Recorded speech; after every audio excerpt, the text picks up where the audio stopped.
এরপরে তরুণদের নিয়ে যে বক্তব্য, বাংলাদেশে তরুণদের বিষয়ে একটা প্রতিবেদন দৈনিক ইত্তেফাকে 2 দিন আগে প্রকাশিত হয়েছে। সেখানে বেকারত্বের একটি চিত্র ফুটিয়ে তোলা হয়েছে। বলা হয়েছে বাংলাদেশে বর্তমানে প্রায় 15 to 17% তরুণ তারা সম্পূর্ণ বেকার।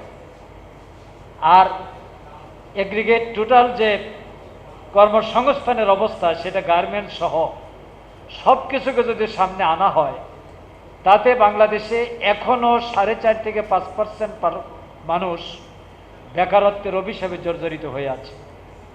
একটি দেশের সরকারের প্রধান কাজ হলো যুব সমাজের কর্মসংস্থানের ব্যবস্থা করা। উদাহরণ হিসেবে জাপানের কথা আসে।